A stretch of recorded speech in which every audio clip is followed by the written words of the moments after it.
तुम्हारा खेल खत्म हो गया चिराग। पुलिस आ चुकी है, औरतों ने आवाज उठाना शुरू कर दिया है। अब वो किसी से नहीं डरने वाली। तुम्हें क्या लगा तुम कभी पकड़े नहीं जाओगे? बहुत कर चुके औरतों का शोषण, अब सच सामने आ गया है। I'm sorry. Really I'm sorry. मुझसे गलती हो गई, आइंदा कभी ऐसा नहीं होगा। मुझे मेरी गलती का एहसास है। कौन सी गलती चिराग? अब क्या बड़बड़ा रहे हैं? पुलिस आ गई। पुलिस क्यों आएगी? एजेंसी वाले आए हैं अपने नए क्रिएटिव के साथ। मैं तो आपको बुलाने आई थी। Chirag, everything okay? Are you fine? Yeah I'm fine. तुम चलो, मैं आया।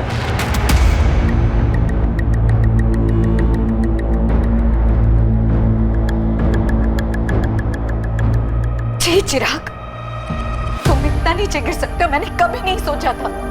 पापा, आपने ऐसा करने से पहले ये तक नहीं सोचा कि आपकी भी एक जवान बेटी है?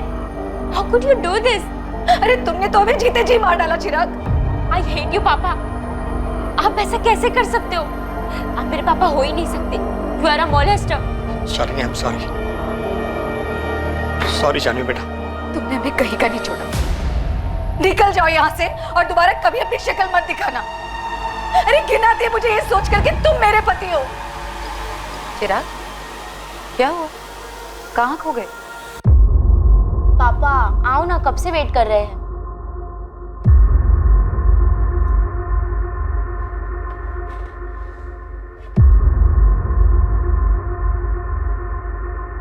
चिराग, क्या हुआ? कोई प्रॉब्लम है क्या? कुछ नहीं, थोड़ा स्ट्रेस।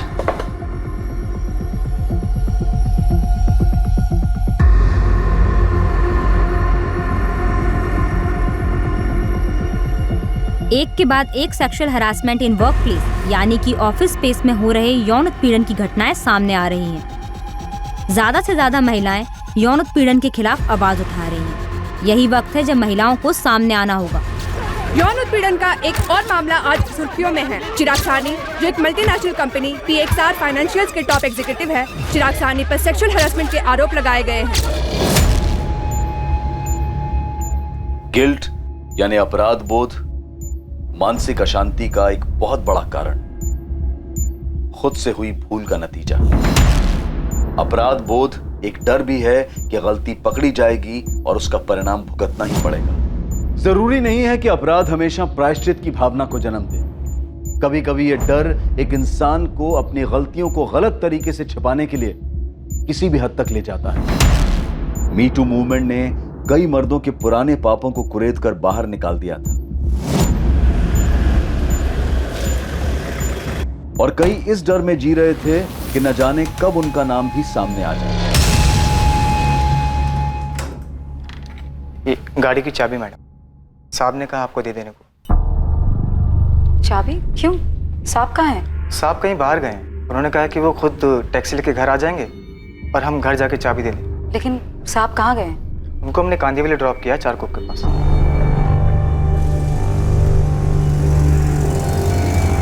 कल्पेश, चाबी घर पे दे देना, मैं अपने आप पहुंच जाऊंगा। साहब, वो कल से हम छुट्टी पर हैं। वो आपसे कही थी ना 4 दिन की छुट्टी के लिए। ठीक है। लेकिन कुछ तो बताया होगा ना साहब ने कहाँ जा रहे हैं? ऐसा तो कुछ नहीं बताया, बस चाबी देने को कहा है। ठीक है, कोई बात नहीं, तुम जाओ। अच्छा हाँ जी, 4 दिन की छुट्टी पर हो ना? हाँ। टाइम से ज्वाइन कर लेना, 4 का 5 दिन मत करना। वो हम टाइम से लौटाएंगे मैडम।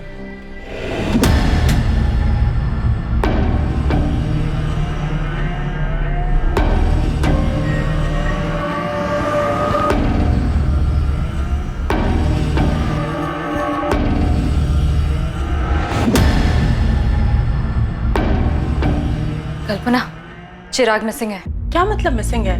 मिसिंग मतलब उनका कुछ पता नहीं चल रहा है। उनका फोन भी बंद है। उनकी वाइफ का कॉल आया था, वो पुलिस स्टेशन जा रही है। ये तुम क्या कह रहे हो नीलम? ऐसे कैसे गायब हो गया और क्यों? The number you have called is currently switched off. शाली जी, आपके ड्राइवर कल्पेश का भी फोन स्विच ऑफ आ रहा है। सर, कल्पेश कल आया था दोपहर में चाबी देने। उसने बताया कि चिराग ने उससे ये कहा था कि वो टैक्सी करके घर वापस आ जाएंगे। लेकिन सर, कल शाम से हम उनका फोन ट्राई कर रहे हैं, उनका फोन बंद आ रहा है। पापा अब तक घर नहीं आए। उनके ऑफिस की कलीग्स कह रहे कोई मीटिंग भी नहीं थी। तो आखिर पापा गए कहाँ? चिराग के घर ना आने का क्या कारण हो सकता है? हो सकता है अपनी मर्जी से कहीं गए हो। मुझे कुछ समझ में नहीं आ रहा है। चिराग के घर वापस ना आने का मुझे कोई कारण नजर नहीं आ रहा है। सर, कल्पेश का अचानक घर आकर चाबी दे देना, सर मुझे बहुत अजीब लगा था। कुछ ठीक नहीं लग रहा था, क्योंकि चिराग का ये कहलवा देना कि वो टैक्सी से घर आ जाएंगे और ड्राइवर के हाथ से चाबी भिजवा देना, सर ये सब बहुत अजीब है। सर, पापा को लेकर हम बहुत डरे हुए हैं, प्लीज कुछ कीजिए। ड्राइवर कल्पेश का एड्रेस है आपके पास? कहाँ रहता है वो? जी सर, है मेरे पास। चिराग सानी के साथ आखिर क्या हुआ था? क्या वो खुद कहीं चला गया था या उसके साथ कोई अनहोनी हुई थी? कल्पेश सिंह को जानते हो? यहीं रहता है। हाँ जानता हूँ, ड्राइवर है। लेकिन क्या हुआ मैडम? कहाँ गया है? कल रात को ही निकला, शायद गांव गया है। कल्पेश सिंह का गांव कहाँ है? भोजपुर का है वो। लेकिन क्या हुआ मैडम, आप कल्पेश को ढूंढ रही हैं? जब वो जा रहा था तो कुछ घबराया हुआ था, हड़बड़ी में था। नहीं, ऐसा तो कुछ नहीं लगा। तो ये कमरा किराए का है क्या? जी, परांच पे भाव का है। परांच पे भाव का कोई नंबर या एड्रेस है तो दो। हो सकता है चिराग ऑफिस की किसी मीटिंग के लिए निकले हों। नहीं शालिनी, मुझे तो अभी नीलम ने बताया। हम लोगों को भी कोई आइडिया नहीं है कि आखिर चिराग जा कहाँ रहा था। इनफैक्ट आज सुबह मेरी और उसकी मीटिंग भी थी। फिर पापा किससे मिलने जा सकते? जहाँ तक कि मुझे याद है, मॉर्निंग में 3-4 मीटिंग शेड्यूल थी, दोपहर में कुछ नहीं था।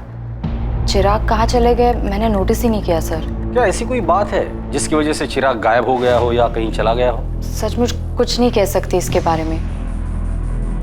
हाँ, लेकिन कुछ बात है। चिराग कुछ दिनों से बड़ा अजीब बिहेव कर रहे थे। अजीब बिहेव कर रहे थे मतलब क्या अजीब? लगभग 3 हफ्ते पहले उन्होंने अचानक पूछा, पुलिस आ गई? ऐसा क्यों पूछा चिराग ने? पता नहीं सर, मुझे भी अजीब लगा था। जी हाँ सर, चिराग पिछले कुछ दिनों से डिस्टर्ब थे। क्यों? किस लिए डिस्टर्ब थे? मुझे नहीं पता सर, मुझे लगा वर्क स्ट्रेस होगा, इसलिए मैंने कुछ पूछना भी जरूरी नहीं समझा। चिराग की कोवर्कर नीलम ने हमें बताया कि चिराग ने उससे पूछा था पुलिस आ गई है क्या।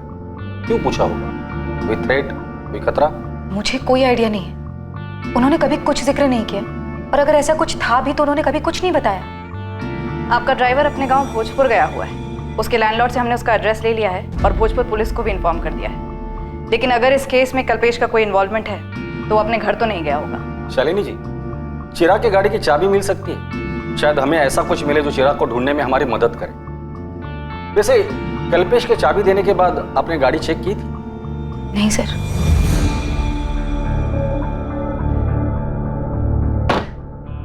गाड़ी में तो ऐसा कुछ भी नहीं है जो किसी अनहोनी की तरफ इशारा करे। सर, मेरे पति कहाँ हैं? इससे पहले कभी ऐसा नहीं हुआ कि वो बिना बताए कहीं चले गए हों। क्या बता सकती हैं चारकोप में वो कौन सी जगह है जहाँ आपके ड्राइवर ने ड्रॉप किया था उन्हें? नहीं सर, ड्राइवर ने सिर्फ कांदीवली चारकोप बताया था, किसी स्पेसिफिक लोकेशन की बात नहीं की। The number you have called is currently switched off. मम्मा, पापा का फोन अभी नहीं लग रहा है, मुझे बहुत डर लग रहा है। आई होप पापा सेफ हो। जानवी, मुझे कल से अजीब लग रहा था। मैंने कल्पेश से और कुछ पूछा क्यों नहीं?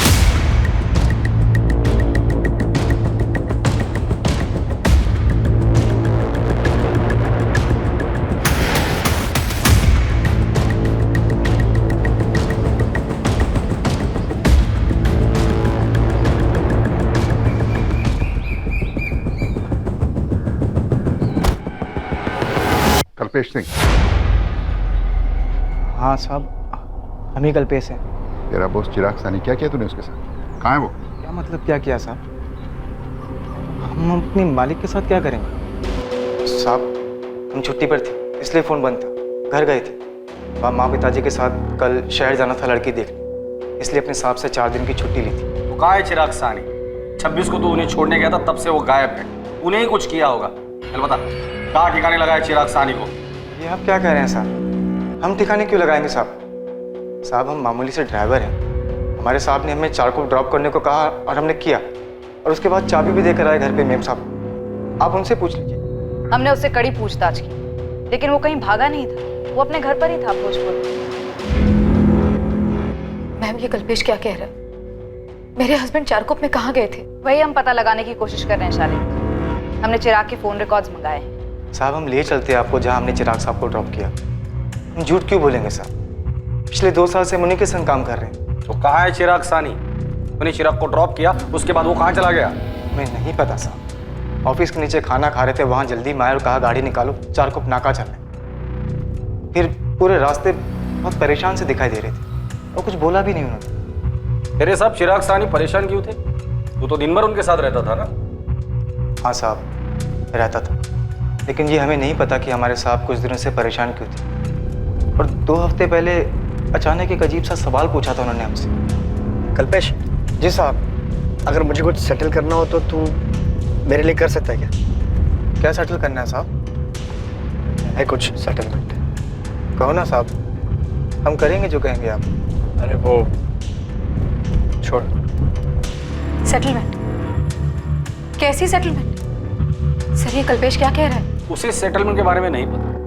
उसने बताया कि चिराग बात करते करते ही बीच में रुक गया। सर पापा किसी मुसीबत में हैं, कहीं फंस गए होंगे। हमारे पापा ऑलरेडी किसी चीज में फंसे हुए थे, कोई मुसीबत या कोई डर, जो उनके बिहेवियर से उनके ऑफिस स्टाफ को भी लग रहा था।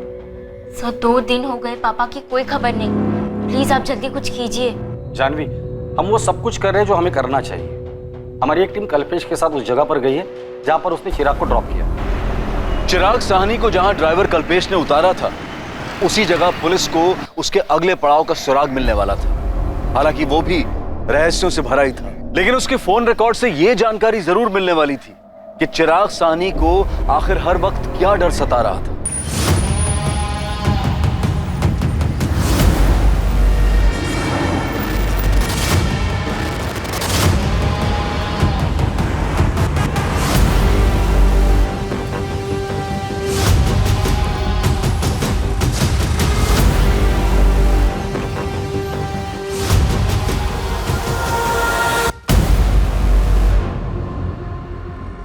मोरे, ऐसा लग रहा है कि रिक्शा में से किसी ने चिराग को आवाज दी है। जी हाँ सर, चिराग ने तो रिक्शा नहीं रुकवाया।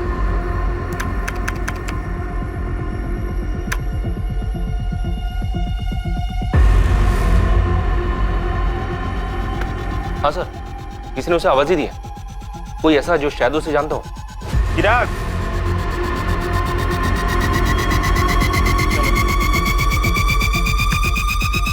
ये रिक्शा नंबर MS02H34X92, पता करो ये रिक्शा वाला कौन है, जल्दी। जानवी, आखिर तुम्हारे पापा करना क्या चाहते थे? कैसी सेटलमेंट? मामा, मुझे लगता है कल्पेश झूठ बोल रहा है, उसी ने कुछ किया है। लेकिन जानवी, इसमें साफ दिख रहा है कि तुम्हारे पापा रिक्शे से कहीं जा रहे थे। पापा ऐसा क्या कर रहे थे? इतना अजीब सा बिहेव, किसी से कुछ कहा भी नहीं। हेलो, मैं असिस्टेंट सब इंस्पेक्टर कंचन पाटिल बोल रही हूँ, अद्वैत नगर पुलिस थाने से। मैं जान सकती हूँ किससे बात कर रही हूँ? मैं एडवोकेट दीपिका शानबाग बोल रही हूँ, बताइए। हमें आपका नंबर चिराग साहनी के फोन रिकॉर्ड्स में से मिला है। आपकी और चिराग की आखिरी बार बात 26 अक्टूबर को सुबह 11:45 पर हुई थी। हाँ, हुई होगी, लेकिन एग्जैक्ट डेट और टाइम मुझे याद नहीं है। आप PXR फाइनेंशियल्स वाले चिराग साहनी की बात कर रही है ना? जी, और आप उन्हें अच्छी तरह से जानती थी। ऑफ कोर्स जानती हूँ, हम अच्छे दोस्त हैं, और हाँ मेरी उनसे बात हुई थी। लेकिन आप ये सब क्यों पूछ रही हैं? क्या आपको मालूम है कि वो मिसिंग है? मिसिंग? ओह गॉड, लेकिन ये सब हुआ कैसे? वो तो हमें भी नहीं पता, उनकी तलाश जारी है। चिराग साहनी ने अपने ड्राइवर कल्पेश से किसी सेटलमेंट का जिक्र किया था, क्या आप इसके बारे में कुछ जानती हैं? जी नहीं, मैं किसी सेटलमेंट के बारे में तो नहीं जानती, लेकिन इतना जरूर बता सकती हूँ कि चिराग काफी दिनों से बहुत परेशान था, कोई उसे बुरी तरह से हरास कर रहा था, और उस दिन मुझे यही पूछने के लिए उसने फोन किया था कि क्या मैं उसका केस लड़ सकती हूँ। कौन सा केस और कौन हरेस कर रहा था उसे? 12 अक्टूबर को चिराग मुझसे मिलने आया था मेरे ऑफिस। उसे किसी बात का डर था। दीपिका, मैं बहुत डर गया हूँ। हर रोज इतने नाम उछाले जा रहे हैं, बहुत घबराहट होती रहती है। मैं हर रोज न्यूज़पेपर चेक करता हूँ, सारा दिन सोशल मीडिया देखते रहता हूँ। मैं बहुत डर गया हूँ दीपिका, बहुत घबराहट होती रहती है। मुझे डर लगा रहता है कि ये सब में मेरा नाम भी उछाला जाएगा। चिराग, किससे डर है तुम्हें? कौन है जो तुम्हारा नाम उछालेगा? देखो चिराग, अगर तुमने ऐसा कुछ किया है तो उसका परिणाम तो तुम्हें भुगतना ही पड़ेगा, लेकिन फिर भी जहां तक हो सकेगा मैं तुम्हारी मदद करूंगी। गलती तो हुई है मुझसे, और कोई मुझे ब्लैकमेल कर रहा है। मेरा पूरा करियर खत्म हो जाएगा। शालिनी और मेरी बेटी जानवी को पता चलेगा तो मुझसे नफरत करेगी। चिराग, ऐसे घबराने से कुछ भी नहीं होगा। दिमाग शांत रखो और लॉजिकली सोचो। कौन है जो तुम्हें ब्लैकमेल करने की कोशिश कर रहा है? बताओ मुझे, हम उसे हैंडल कर सकते हैं। 26 की सुबह को भी इसी बारे में बात करने के लिए उसने मुझे फोन किया था। बहुत घबराया हुआ था। दीपिका प्लीज सेटल करो इसे। मैं अब डर डर के नहीं जी सकता। हम सेटल कर सकते हैं, लेकिन इसके लिए तुम्हें मुझे पूरा सच बताना होगा। देखो चिराग, मैं तुम्हारी लॉयर बाद में हूँ, पहले तुम्हारी दोस्त हूँ, और दोनों ही सूरतों में तुम्हें मुझसे कुछ भी छुपाना नहीं चाहिए। मैं तुम्हारी मदद करना चाहती हूँ चिराग, लेकिन उसके लिए मुझे पूरी बात तो बताओ। प्लीज सेटल करो बस, मैं अब और नहीं सह सकता। चिराग काम डाउन, मैं तुम्हारी पूरी मदद करूंगी। मेरा नाम भी उछलेगा, तुम देखना दीपिका। कौन उछालेगा तुम्हारा नाम चिराग? कम से कम इतना तो बता दो। लेकिन चिराग ने मुझे कुछ भी नहीं बताया, किसी का नाम नहीं लिया, और मैं भी अपने कोर्ट के हियरिंग में इतनी बिजी हो गई थी कि ये बात टोटली मेरे दिमाग से स्लिप हो गई। पर मुझे परेशानी इस बात की हो रही है कि शालिनी ने अब तक मुझे क्यों फोन करके नहीं बताया कि चिराग मिसिंग है। क्या मीटू में नाम आने से डर रहा था चिराग? उसने किसी को सेक्सुअली हैरेस किया था। आई विश कि वो मुझे कुछ बताता, एंड आई होप कि उसने अपने आप से कुछ सेटल करने का ना सोचा हो। क्या? नहीं, ऐसा नहीं हो सकता, ये सब झूठ है। आप मेरे पापा को ढूंढ नहीं पा रहे हैं तो अब आप उन पे ही उंगली उठा रहे हैं। मेरे पापा विक्टिम है और आप उन्हें ही अक्यूज बना रहे हैं। ये हम नहीं कह रहे। दीपिका शानबाग, चिराग की लॉयर, आई एम श्योर आप लोग उसे जानते ही हो। दीपिका ने हमें ये बात बताई। सर मुझे नहीं पता कि दीपिका ऐसा क्यों कह रही है। मेरे हस्बैंड ऐसे नहीं है। दीपिका आंटी झूठ बोल रही है, इस बात में कोई सच्चाई नहीं। जरूर उन्होंने कुछ किया होगा मेरे पापा के साथ। देखिए, आप जिससे चाहे अक्यूज कर सकते हैं, हमारे लिए तो सारे एंगल्स ओपन है, लेकिन आपको भी हमें सच बताना होगा। चिराग काफी दिनों से डिस्टर्ब था, ये बात सबने नोटिस की। आप लोग तो उसके इतने करीब थे, आप लोगों ने ये बात कैसे मिस की? आपका ड्राइवर कल्पेश, उसने भी हमें बताया कि चिराग किसी सेटलमेंट की बात कर रहा था। दीपिका ने भी हमें यही बात बताई। अब सब लोग तो झूठ नहीं बोलेंगे। शालिनी जी, चिराग ने आपसे कभी इस बारे में बात की थी? सर मानती हूँ नहीं बताया था, लेकिन ये नहीं मान सकती कि वो मीटू में फंस सकते हैं। वो ऐसे है ही नहीं। मुझे यकीन नहीं हो रहा है। बकवास है। बकवास सुनने में लग सकता है, लेकिन बिना आग के धुआं नहीं होता। चिराग को डर था, उसे डर था इस बात का कि उसका नाम उछाला जाएगा। इसका मतलब कोई तो जरूर था जिसे चिराग ने हैरेस किया था। चिराग सभी फीमेल स्टाफ के साथ काफी फ्रेंडली थे। हमारी ऑर्गेनाइजेशन में बहुत सारी औरतें काम करती हैं, और किसी ने भी चिराग के खिलाफ कोई कंप्लेंट नहीं दर्ज की। आप लोगों के ऑफिस में सेक्सुअल हैरेसमेंट के लिए एक इंटरनल कमेटी तो है, राइट? हाँ मैम है, लेकिन अगर कोई बात होती चिराग के बारे में तो हम आपको क्यों नहीं बताते? कोई बात ही नहीं है तो कैसे बताए? सीधा सवाल, क्या कभी भी चिराग ने किसी की तरफ किसी भी तरह का सेक्सुअल एडवांसमेंट किया था?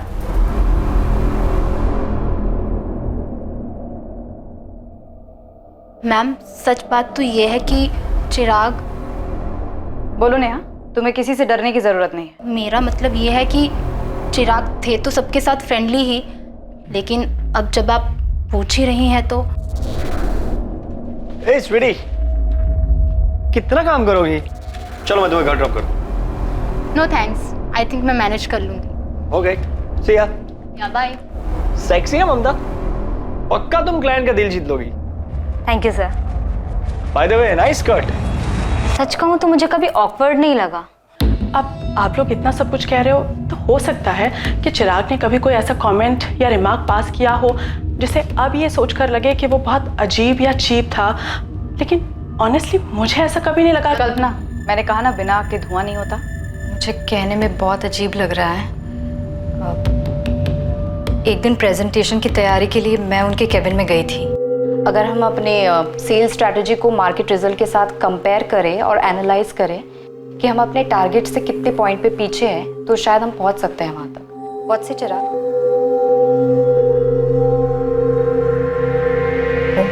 मेरे पैर घूर रहे थे। उन्हें प्रेजेंटेशन में कोई दिलचस्पी नहीं थी। कल्पना, तुम क्या जानती हो? मुझे इन सब के बारे में कुछ नहीं पता। मेरे सामने तो ये बातें अब उठ के आ रही हैं।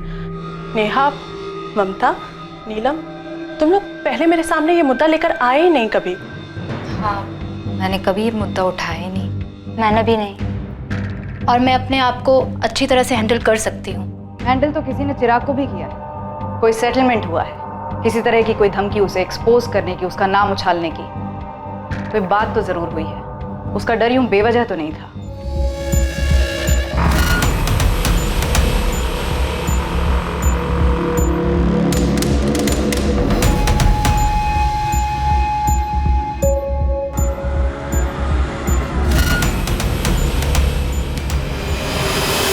सर, ये रहा आपका रिक्शा ड्राइवर शंभू।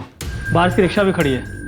याद चिराग सानी, क्या जानते हो इसके बारे में? हाँ साहब, ये आदमी अपन के रिक्शे में बैठा था चारकोप नाके से। कोई और भी था तुम्हारे रिक्शा में पहले से जिसने चिराग को तुम्हारी रिक्शा में बुलाया था? 100% सही साहब। एक बंदा था जो पहले से रिक्शा में बैठा था, आपने उसको महावीर नगर से बिठाया था। ठीक ठाक नॉर्मल सा बंदा था साहब।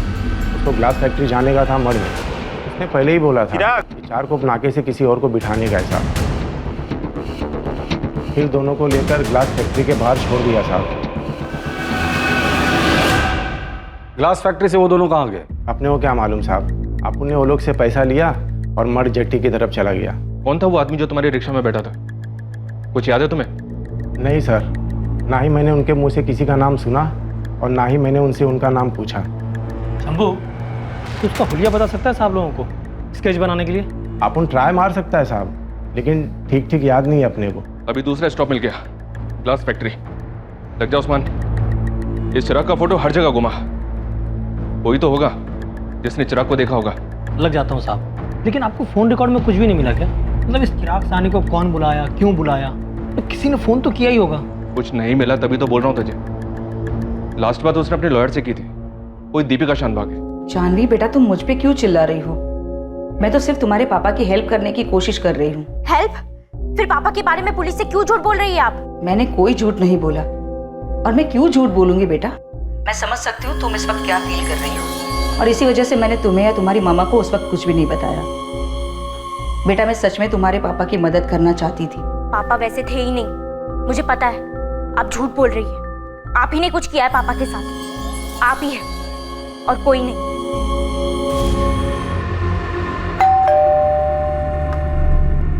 मम्मा, दीपिका आंटी झूठ बोल रही है। आप भी जानते हैं पापा ऐसे नहीं है।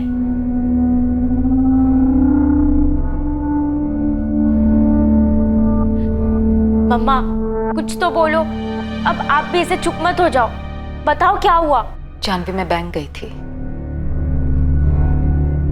पापा ने 5 लाख की एफडी तोड़वाई है मार्च में, वो भी मुझे बिना बताए, बिना सलाह लिए। और 7 अलग अलग दिनों तक पैसे निकलते भी रहे, और फिर कुछ दिनों बाद 15 लाख की पीएफडी तोड़वाई, और वो भी पैसे निकलते रहे। हाँ, तो पापा के ही पैसे थे ना वो। आप भी उन पे शक कर रही हो? नहीं जानवी, तुम्हारे पापा ये पैसे किसी को देने के लिए निकाल रहे थे, और दे भी रहे थे। शायद उस दिन भी वो किसी को पैसे देने ही जा रहे थे। मैम, हमारे साथ टोटल 8 फीमेल एम्प्लॉयज़ काम करती हैं, और ये रहे उनके स्टेटमेंट। किसी पे कुछ भी लिखने या कहने का कोई दबाव नहीं था। आप खुद उनसे पूछ सकती हैं। मैम, और ये सब लोगों की कॉन्टैक्ट डिटेल्स? ऑफिस में ऐसा कोई नहीं था जो चिराग को ब्लैकमेल कर रहा हो, क्योंकि चिराग ने किसी के साथ कुछ किया ही नहीं। चिराग को गायब हुए अब 7 दिन हो चुके हैं। ये किसी किडनैपिंग या फिरौती का मामला तो नहीं लगता, लेकिन सिचुएशन गंभीर जरूर है। मैं इनमें से सबको कॉल करती हूँ और देखती हूँ क्या निकलता है। सर, हो सकता है चिराग उस दिन किसी से पैसों के सिलसिले में ही मिलने गए होंगे। शालिनी जी, थैंक यू वेरी मच। आप सामने से आकर ये बैंक स्टेटमेंट्स हमारे साथ शेयर कर रही है, शायद हमें इससे मदद मिले। तो आपको लगता है कि चिराग ने किसी को पैसे दिए और किसी को देने भी वाले थे, और 26 अक्टूबर को भी वो किसी को पैसे देने के लिए गए होंगे? आपको जरा सा भी आइडिया है कि वो किसको पैसे दे रहे थे? क्या मान गई वो? मतलब पैसे लेने के बाद अपना मुंह बंद रखेगी ना?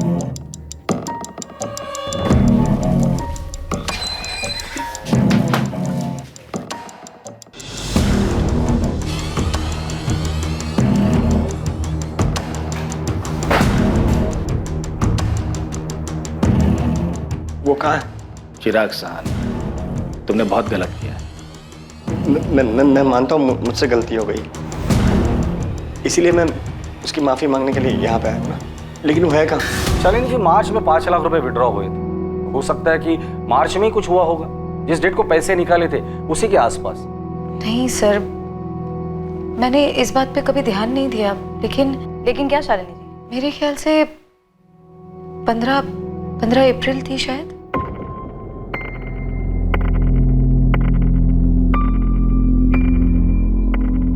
काम छोड़ना? अरे लेकिन ऐसे महीने के बीच में कैसे? आरती देख, तू ऐसे काम नहीं छोड़ सकती। हाँ, ऐसे कैसे नहीं छोड़ सकती? मेरे को काम छोड़ना है तो मतलब छोड़ना है बस। अरे लेकिन क्यों छोड़ना है? क्या मतलब क्यों? कल से मैं नहीं आएगी, कोई और ढूंढ लो। आरती, सुबह सुबह ना सिर पे बम मत फोड़ मेरे।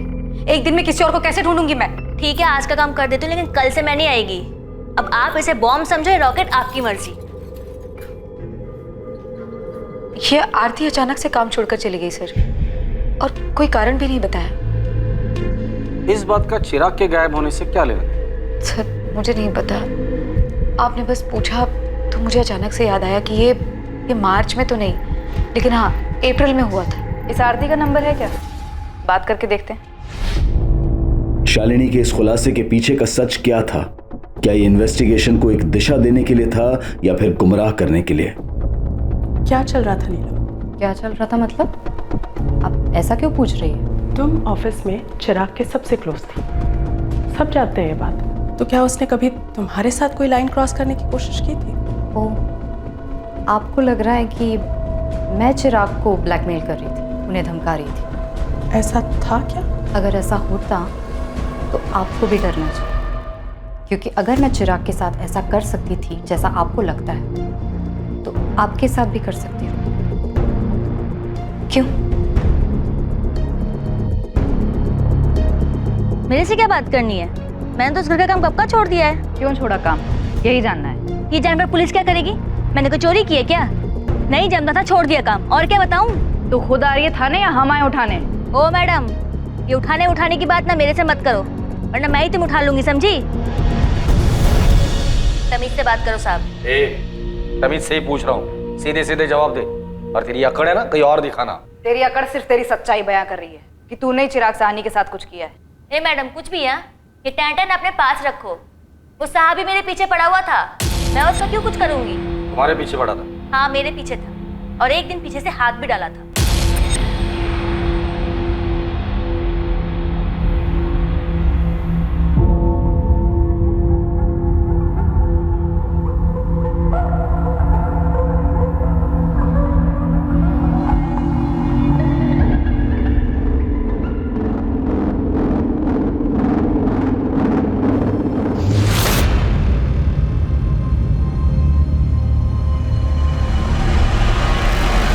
शालिनी भाभी और जानवी एक हफ्ते के लिए दिल्ली गए हुए थे। अकेला देखकर उसने हाथ डाला मेरे पे। 5 लाख रुपए कैसे लिए उससे? धमकी देकर?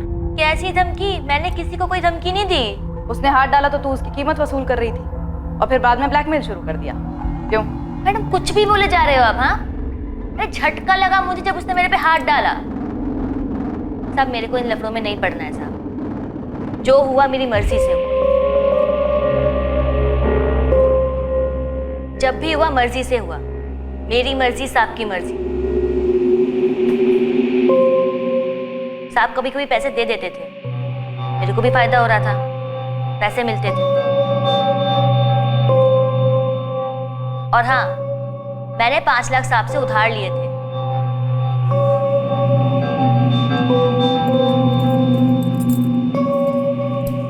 साहब, ये साहब मुझे 5 लाख रुपए लोन देना साहब।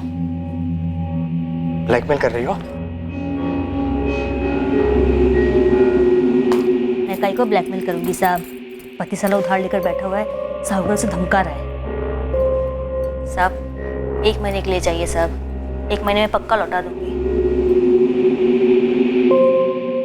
साहब ने थोड़ा थोड़ा करके दिया और बोला कि भाभी को मत बताना। फिर काम क्यों छोड़ा उधर से? तुम्हें तो पैसे भी मिल रहे थे, फिर अचानक माजरा क्या था? क्योंकि साहब वो सर पे चढ़ने लग गया था, डिमांड बढ़ता जा रहा था उसका, पैसे लौटा नहीं पा रही थी ना मैं, इसलिए।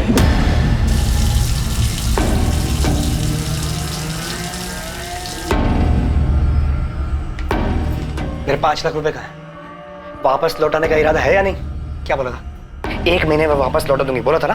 साहब मैं कहाँ भाग रही, रोज यही तो आती हूँ।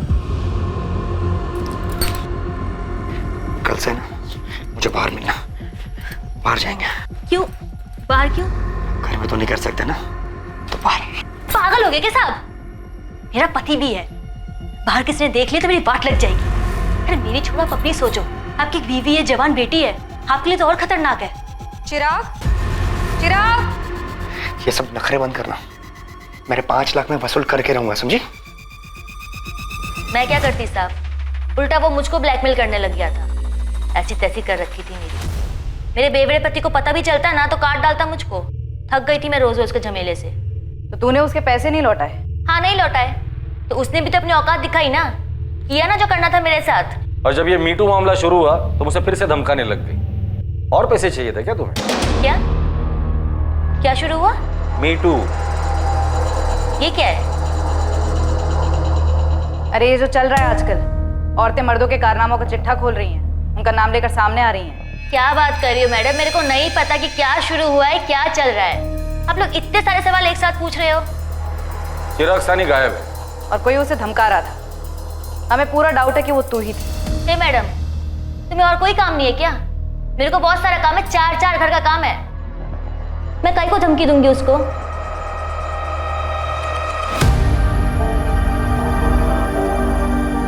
आरती तक पहुंच पाना लगभग नामुमकिन होता अगर बातों बातों में चिराग की पत्नी शालिनी ने आरती के अचानक काम छोड़कर जाने के बारे में नहीं बताया होता, और इस बात का भी खुलासा कभी नहीं होता कि आरती और चिराग के बीच में क्या था। और खुद शालिनी भी इस बात से शॉक्ड रह गई कि असल में आग की लपटें वहीं से आई जहां का एक ब्लैंक लीड खुद शालिनी ने पुलिस को दिया था। 2 हफ्ते हो गए, अभी तक कोई खबर नहीं मिल रही है। कोई आदमी ऐसे कैसे गायब हो सकता है? सर हो सकता है सुसाइड कर लिया हो, किसी और औरत के साथ लाइन क्रॉस की हो, डर गया हो। मुझे नहीं लगता, क्योंकि चिराग ने अपने लॉयर दीपिका और ड्राइवर कल्पेश से ऑलरेडी सेटलमेंट की बात कही थी। वो सुसाइड क्यों करेगा? सर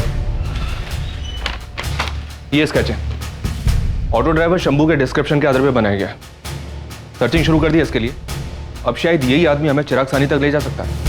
ऑटो ड्राइवर शंभू के द्वारा दिए गए डिस्क्रिप्शन से जो स्केच बनकर तैयार हुआ था वो ये पता लगाने के लिए काफी था कि वो आदमी कौन था जिसने चिराग को अपने साथ ऑटो में बिठाया था और चिराग के गायब होने से उसका क्या संबंध था। रियाज खान नाम है बंदे का, अभी भी इसकी कुंडली निकाल के लाया हूं। शिवाजी नगर थाने में मिली थी कुंडली, हिस्ट्री शीटर है। अटेम्प्ट टू मर्डर, एक्सटॉर्शन, लूट, लंबा चौड़ा बायोडाटा है इसका। ये रियाज खान अभी कहाँ है? दानुकरवाड़ी के पास घर है इसका, आजकल बेल पे बाहर है। साहब ऐसे कैसे उठा कर लेकर जा रहे हो साहब? साहब बोलो तो, किया क्या है मैंने? किस मामले में उठा रहा हूँ साहब, बोलो तो। तब ऐसे बताएंगे रियाज, अभी तक हाफ मर्डर के लिए अंदर था ना, फुल के लिए अंदर जाएगा। चलो इसे अंदर। चिराग सानी कहाँ है रियाज? अब ये तो बोलना ही मत कि तू उसे नहीं जानता, नहीं तो हड्डी तोड़ के हाथ में दे दूंगा तेरी, समझा? दुनिया से तौबा कर लेगा तू। साहब जानता है इसको, साकिब भाई के कहने पे मैंने उठाया था, मैं ही लेकर गया था साहब। अबे लेकर गया तो कहाँ है आदमी? कहाँ ठिकाने लगाया उसको? लाश कहाँ है? लाश तो नहीं है साहब। साले पोस्टमार्टम करवा दूंगा तेरा। सीधे सीधे पॉइंट पे आ जा, तेरे पहेलियों के लिए मेरे पास टाइम नहीं है। बोल। मार डाला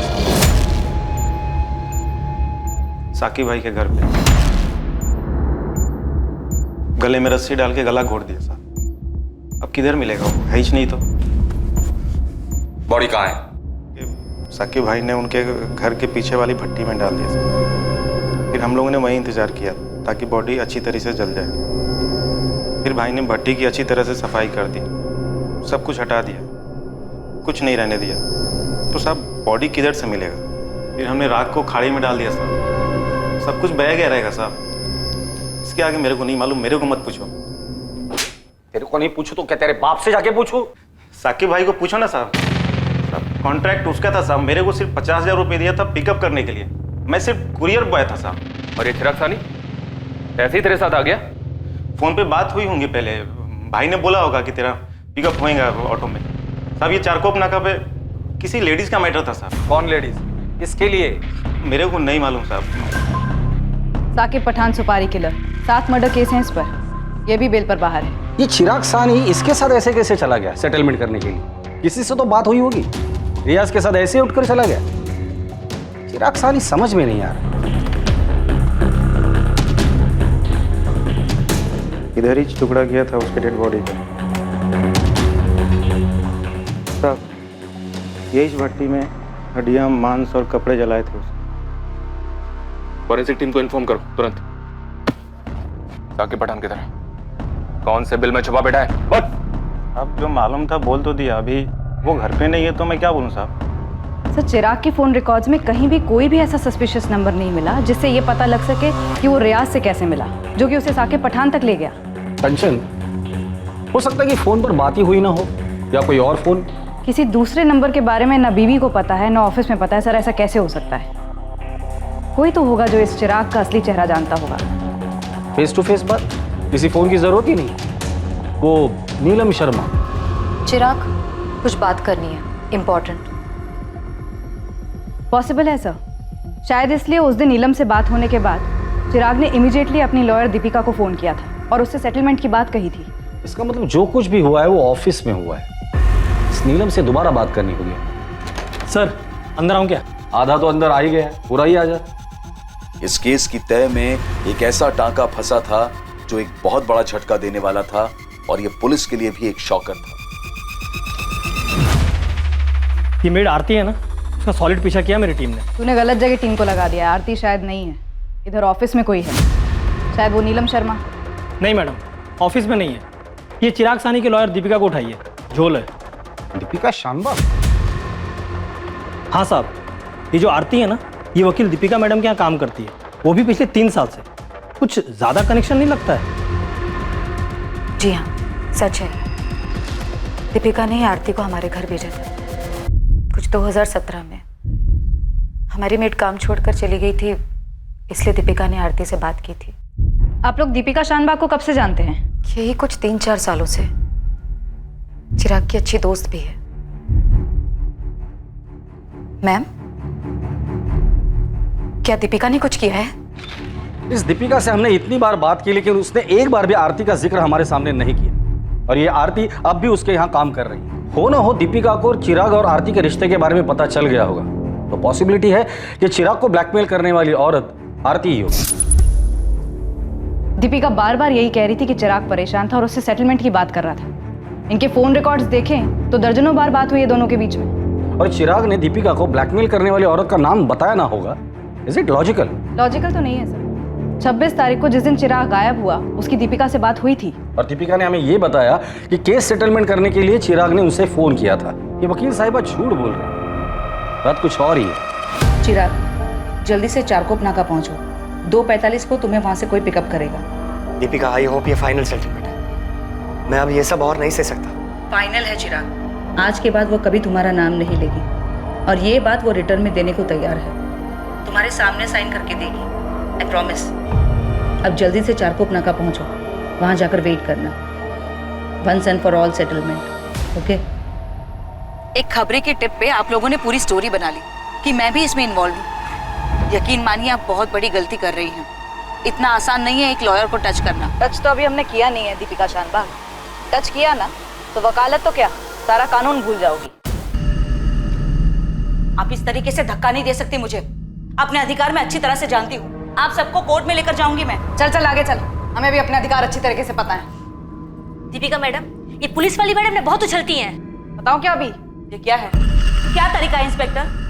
बोलो आरती, क्या बोल रही थी? मैं क्या बोल रही थी? तूने तेरे दीपिका मैडम को क्या बोला वो बता।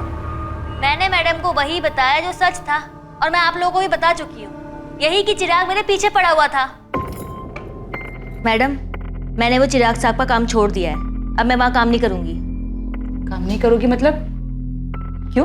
पैसे वैसे टाइम पे नहीं देते वो लोग? अरे नहीं मैडम, पैसे की बात नहीं है। वो चिराग साहब है ना, मेरे पे हाथ डाला। हाथ डाला मतलब जबरदस्ती की क्या? अरे नहीं मैडम, जबरदस्ती वगैरह नहीं की। मतलब मेरे को भी अच्छा लगा, हो गया हमारे बीच। लेकिन जब से मैंने चिराग साहब से 5 लाख लोन लिया ना, तब से अजीब अजीब बातें करता है। बोलता है यहाँ मिल वहाँ मिल, ये कर वो कर। मेरे को नहीं जानता, मैंने काम छोड़ दिया। मैडम, मैंने आपको यही बताया था ना, बताओ ना इन सबको।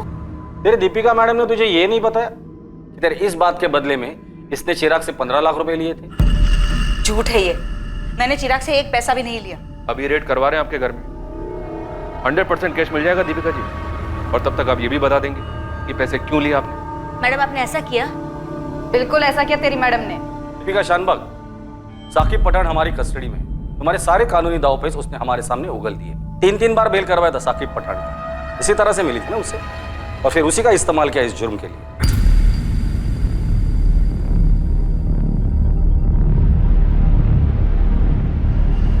खड़ा करूं साकिब पठान को यहाँ लाकर, फिर आमने सामने बात कर लेना।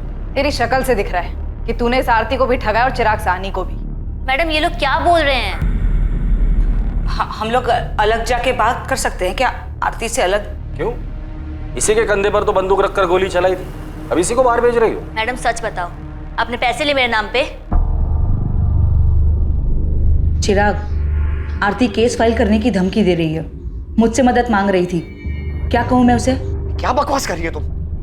मैंने उसे 5 लाख रुपए उधार दिए और मुझ पर केस करना चाहती है वो? उसे तो मैं देख लूंगा। बेवकूफों वाली बात मत करो चिराग, उसके पास खोने को कुछ भी नहीं है, लेकिन अगर उसने मुंह खोला तो तुम्हारी रेपुटेशन का क्या हाल होगा तुमने सोचा है कभी? उसकी कहानी में शायद ही कोई दम ना हो, लेकिन जब तक तुम्हें क्लीन चिट मिलेगी तब तक तुम्हारी इज्जत की धज्जियां उठ चुकी होंगी। नहीं दीपिका, प्लीज प्लीज तुम उसे समझाओ, वो ऐसा नहीं कर सकती। ठीक है, मैं उससे बात करती हूँ, मैं ये मामला सेटल करवा दूंगी, डोंट वरी, ठीक है? हाँ, मैंने 15 लाख लिए थे चिराग से। लेकिन मारा क्यों?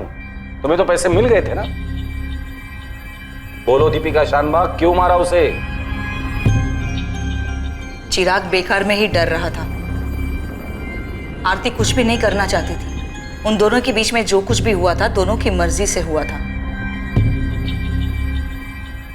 मैंने उससे पैसे ले लिए और कहा कि सब कुछ सेटल हो चुका है। इस मी टू मूवमेंट से बहुत ही डर गया था वो। उसे लगता था कि आरती किसी भी वक्त उसके खिलाफ केस दर्ज करवा सकती है। नहीं दीपिका, तुम्हें मुझे आरती से दिखवा के देना होगा कि हमारे बीच में जो कुछ भी हुआ आपसी सहमति से हुआ था। मैंने उसके साथ कोई जबरदस्ती नहीं की, और तुमने बोला भी था वो लिख के देगी। चिराग, मामला सेटल हो चुका है और तुम्हें घबराने की कोई जरूरत नहीं, तुम खामखा में घबरा रहे हो। मेरा डर खामखा नहीं है दीपिका, तुम जानती हो इतने सारे नाम उछाले जा रहे हैं, गड़े मुर्दे उखाड़े जा रहे हैं।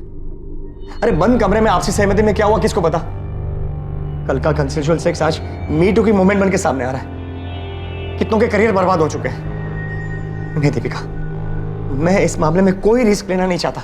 आरती घर काम करती है, वो जानती तक नहीं इस मी टू मूवमेंट के बारे में, और वो तो कब का सब कुछ भूल चुकी है। मुझे आरती से लेटर चाहिए बस। अगर तुम बात नहीं कर सकते मैं बात करता हूं। नहीं, तुम रहने दो। तुम बात करोगी तो मामला और बिगड़ जाएगा और वो आरती समझ जाएगी कि वो तुम्हारा किस तरह से और फायदा उठा सकती है। तुम रहने दो, मैं देख लूंगी। तुम बात कर लो, लेकिन मुझे आरती से लेटर चाहिए बस। कहां से लाती मैं वो लेटर?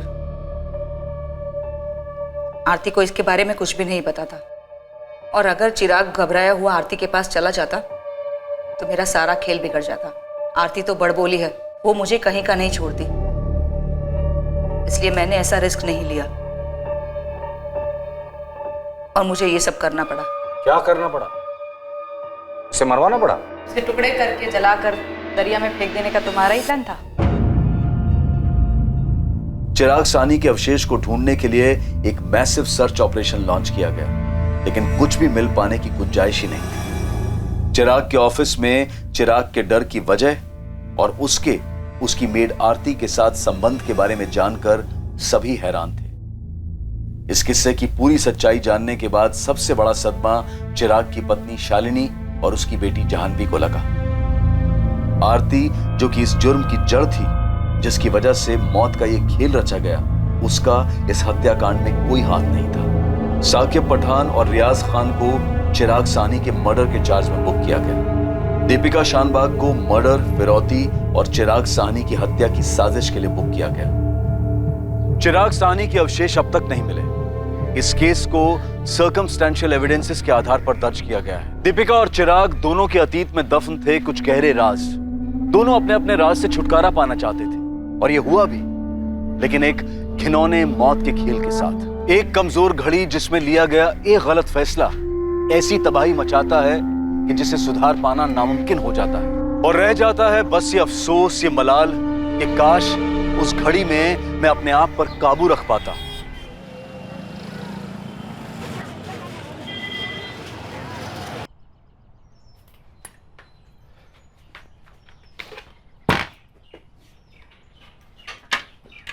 अरे भरत, दोपहर में थोड़ा जल्दी आ जाओगी, मुझे 3 बजे शर्मा जी के यहाँ जाना है। अरे बाप रे, मीटिंग है मैडम की, फिर तो 3 बजे से पहले आना ही पड़ेगा। देखो काम है वहाँ, अगर लेट करोगे तो खाना खुद ही गर्म करके खाना पड़ेगा। समझ गया। आओ आगे तक छोड़ देता हूँ। नहीं, मैं पैदल चली जाऊंगी, वैसे थोड़ा चलना भी हो जाएगा, बाजू वाली गली में तो है। चलो बाय।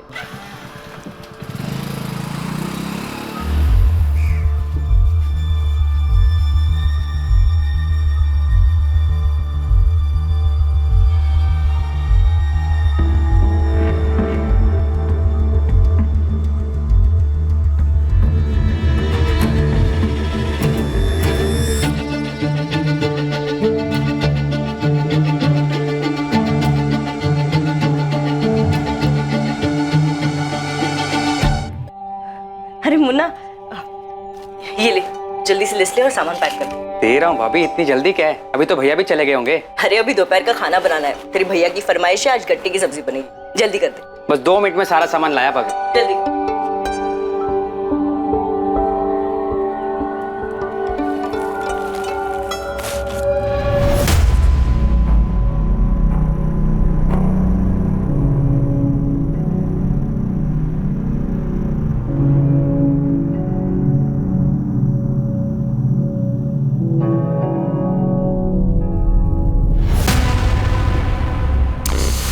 बेसन? बेसन भाभी, वरना गट्टे की सब्जी कैसे बनेगी? वैसे मुझे भी बहुत पसंद है गट्टे की सब्जी, मगर आपके हाथ से खाने में मजा आ जाता है। मतलब भाभी जी, आपके हाथ की सब्जी खाने में मजा आ जाता है। लीजिए भाभी आपका भाभी आपका सामान।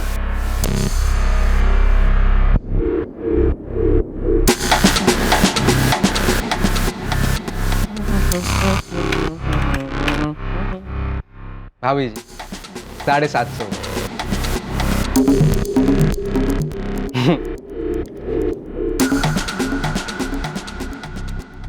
भाभी जी, हमें भी कभी घर बुलाइए गट्टे की सब्जी खाने के लिए, है?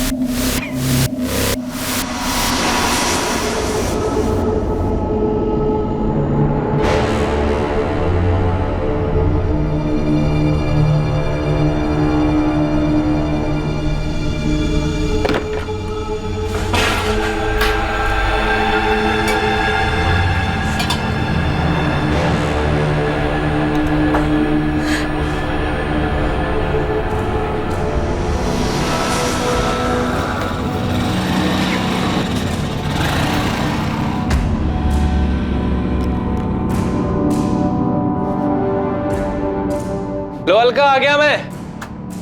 देख लो, अभी 2 भी नहीं बजे। अलका,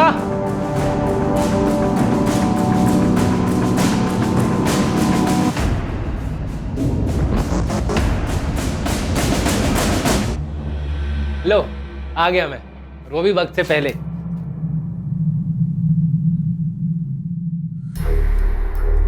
अलका, क्या हुआ? कुछ नहीं, सर दुख रहा है मेरा, इसलिए खाना नहीं बना पाई। क्या हुआ है? कुछ कहा किसी ने? झगड़ा हुआ किसी के साथ? अलका क्या हुआ? और वो किराने वाला गोपाल, उसने क्या किया उसने? उसने फिर से हमारा कि लोग खड़े हैं, अकेले में मिल के ना जान से मार दूंगा तुझे।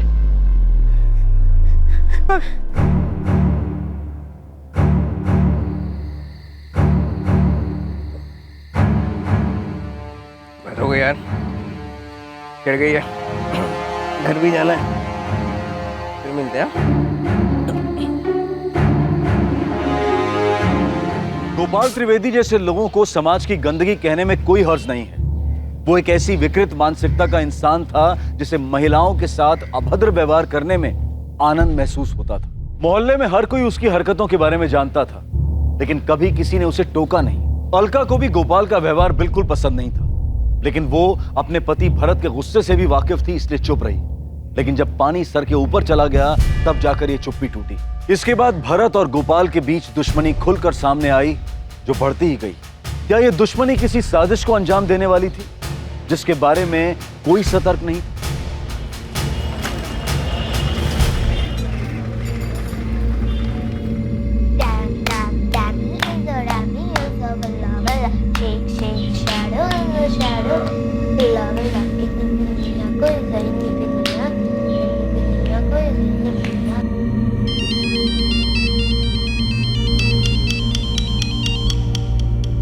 मामा कैसी हो? मैं तो ठीक हूँ, तू बता कैसा है? बिजी है? कुछ खास नहीं, बस कपड़े के नए ऑर्डर दिए थे, उसी का हिसाब किताब चालू है। ये छोड़ो, बताओ बच्चे कैसे हैं? वो ठीक है, खेल रहे हैं। अच्छा ये बता, बात की तूने?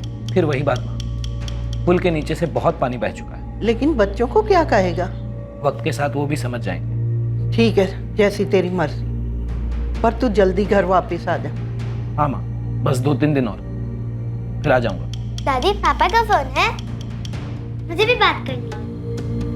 हेलो पापा। कैसी है मेरी गुड़िया? मैं ठीक हूँ। पापा अब कब वापस आओगे? बस 2 दिन में आ जाऊंगा बेटा। अच्छा पापा, एक बात बताओ। अच्छा बेटा, मैं बाद में फोन करता हूँ, कुछ अर्जेंट काम आ गया मुझे। कट गया।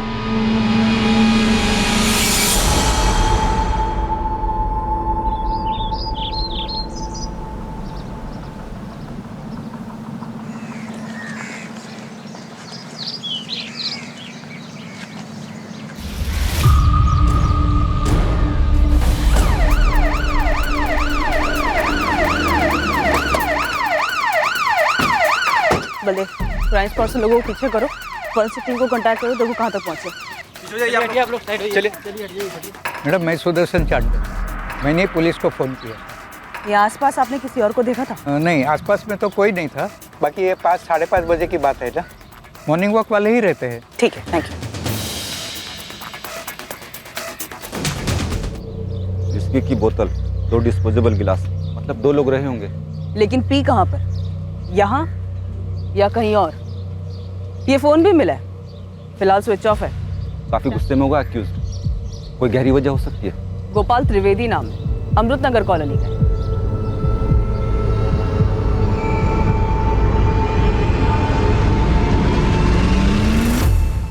विक्टिम की होगी मैडम, झड़प के वक्त गिर गई होगी। बॉडी पे स्टैबिंग के अलावा कोई और निशान नहीं है। कपड़े भी ठीक ही लग रहे हैं, लगता नहीं कि झगड़ा हुआ होगा बलदेव। और ये चेन शायद ये मर्डर की है, मर्डर करते वक्त यहाँ पे गिर गई होगी और उसे पता नहीं चला होगा। बलदेव, तुम एक काम करो, इस पूरे एरिया को स्कैन करो, और जब तक फॉरेंसिक टीम नहीं आती यहीं रुको, तब तक मैं विक्टिम की फैमिली को इन्फॉर्म करूँ। जी सर, बॉडी को देखकर यही लग रहा है कि डेथ स्टैबिंग की वजह से हुई है। मोटिव पर्सनल लग रहा है। बॉडी पर से एक ड्राइविंग लाइसेंस भी मिला है। सर, मैं रास्ते में हूँ, विक्टिम की फैमिली को इन्फॉर्म करने जा रही हूँ। Okay sir.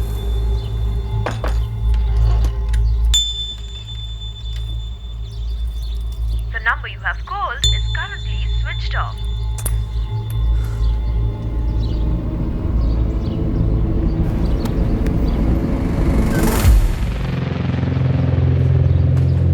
गोपाल त्रिवेदी का घर यही है?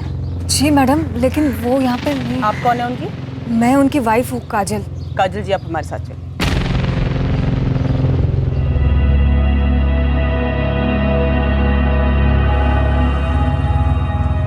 आपके पति से आखिरी बार बात कब हुई थी?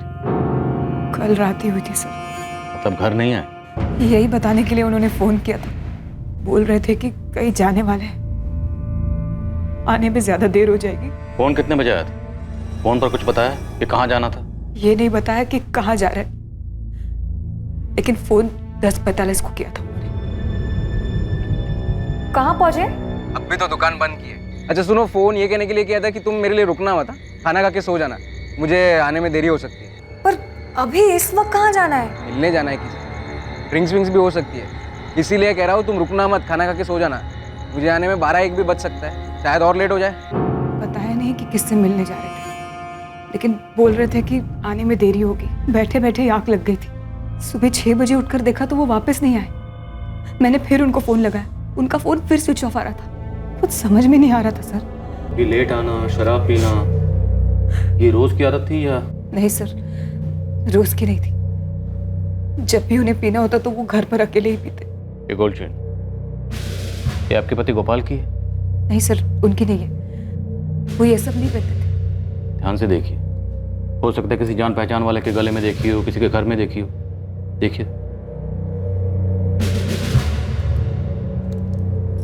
नहीं सर, कुछ याद नहीं आ रहा है। दुकान किस चीज की है आप लोगों की?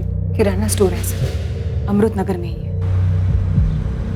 नहीं मैडम, मुझे तो पता ही नहीं चला। दुकान की एक चाबी गोपाल सेठ अपने साथ लेकर जाते थे और एक चाबी मेरे पास रहती है। तो मैंने सुबह आकर दुकान खोली और अब आपसे ये पता चल रहा है। पता नहीं मैडम, मतलब मुझे बताना चाहिए भी या नहीं, पर देख मुन्ना, जो भी जानता सीधा सीधा बता दे। गोपाल त्रिवेदी का मर्डर हो गया है। हो सकता है तेरी बातों से हमें कुछ पता चल जाए। गोपाल सेठ को एक बुरी आदत थी। न जाने कितने लोगों ने अपने मन में दुश्मनी पाल ली होगी उनके लिए। कैसी बुरी आदत और किस बात की दुश्मनी? घूरने की आदत मैडम। वो लेडीज़ को बड़ी अजीब नज़रों से घूरते रहते थे, बहुत ही बेशर्म तरीके से देखते थे सबको। दुकान पर आने वाली लेडीज़ को वो खुलेआम घूरा करते थे और कभी कभी तो जानबूझकर छू भी लिया करते थे। तो कभी किसी ने पुलिस में कंप्लेन नहीं की? नहीं मैडम, गोपाल सेठ जानते थे कि उन्हें किस हद तक जाना है और वो उसके आगे कभी नहीं जाते थे। पर हाँ, लेडीज़ कस्टमर उनसे परेशान ज़रूर रहती थी। अगर गोपाल की इतनी बुरी आदत थी जैसा कि तू बता रहा है, तो कस्टमर इस दुकान में आते क्यों थे? पूरे एरिया की अकेली ढंग की दुकान है मैडम, जहाँ सारा स्टॉक मिलता है, वो भी बाकियों से कम दाम पर। अच्छा, अगर किसी ने पुलिस में कंप्लेन नहीं की उसकी फितरत के बारे में, तो किसी ने अपने घर में तो बताया ही होगा। किसी का झगड़ा वगड़ा हुआ था गोपाल से? हाँ मैडम, अभी महीने भर पहले की बात है। गोपाल सेठ ने यहीं पास में रहने वाली अलका भाभी को परेशान किया था। तब उनके पति भरत भाई और गोपाल सेठ में जमकर पटका पटकी हुई थी। शुक्र मना कि लोग खड़े हैं। अकेले में मिल गया ना, जान से मार दो उसने। धमकी? जान से मारनी? बोला तो यही था मैडम। और उस दिन मैंने देखा कि भरत भाई को कितना भयंकर गुस्सा आता है। ये भरत और अलका रहते कहाँ हैं? नहीं सर, उन्होंने मुझे तो किसी झगड़े या दुश्मनी के बारे में नहीं बताया था। दुश्मनी तो थी काजल जी, वरना बिना दुश्मनी के इतने दर्दनाक तरीके से मर्डर नहीं होता। याद करिए, शायद आपके पति गोपाल ने आपको कुछ बताया हो, कभी कुछ शेयर किया हो किसी के बारे में आपसे। ऐसा तो मुझे कुछ नहीं पता है सर। कौन मार सकता है उनको?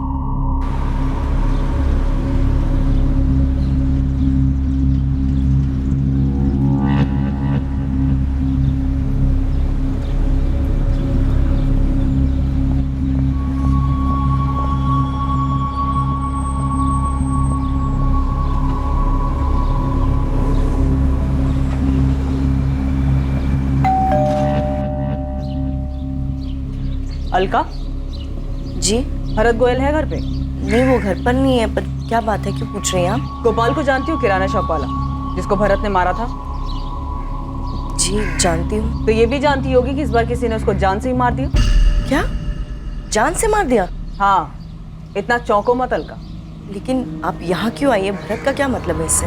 बहुत बुरी तरह से मर्डर हुआ है उसका। भरत का झगड़ा हुआ था गोपाल से, तो सोचा तुमसे पूछती चलूं। नहीं, भरत ने ये सब नहीं किया है। भरत से कहना अमृतनगर पुलिस स्टेशन आ जाए। और एक और बात अलका, भरत निर्दोष है ये मुझे समझाने से पहले अपने मन को समझा।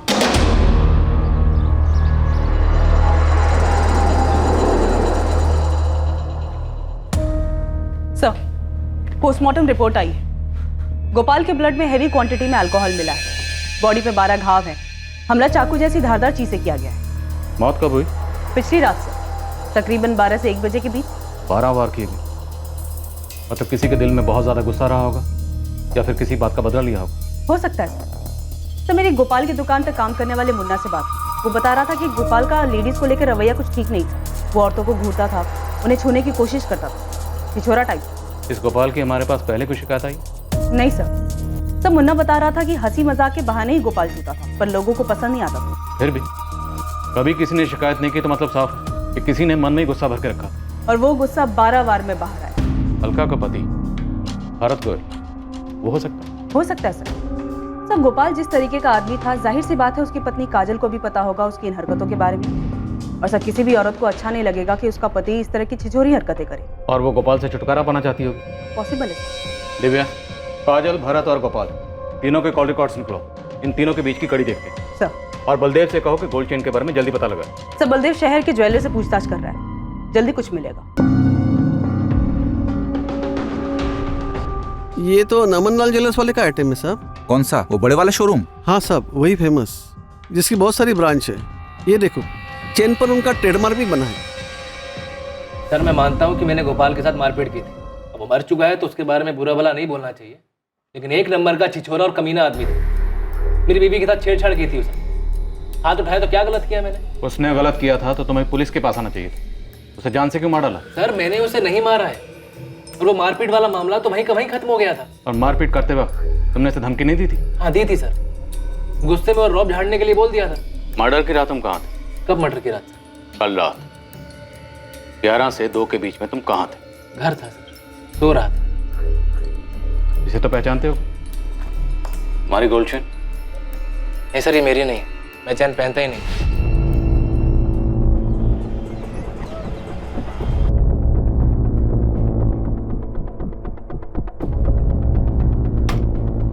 चेन तो हमारी है सर, पर यहाँ की नहीं है। फिर कहाँ की है? ये चेन हमारे गया डिस्ट्रिक्ट के शॉप से बेची गई। गया बिहार वाला?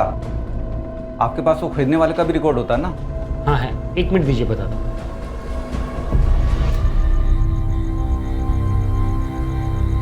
अलका, क्या हुआ? जा क्यों रही हो? नींद नहीं आ रही है भरत,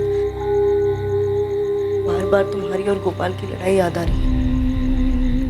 अलका, वो बहुत पहले हो चुका है, ज़्यादा सोचो मत उस बारे में। और गोपाल जैसे कर रहा था आज नहीं तो कल उसके साथ ये सब होना ही था। इससे हमारा कोई नाता नहीं।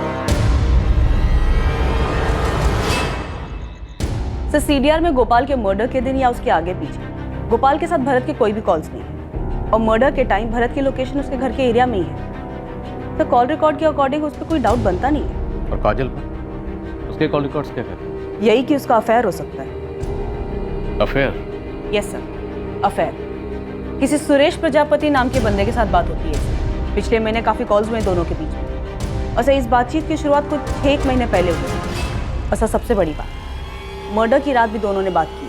तो ले आओ काजल और सुरेश प्रजापति दोनों को, पूछते हैं इनसे कि गोपाल की पीठ में छुरा घोंपने से पहले गोपाल की पीठ के पीछे इन दोनों में क्या पता है, और गोल्ड चेन की क्या बेटी?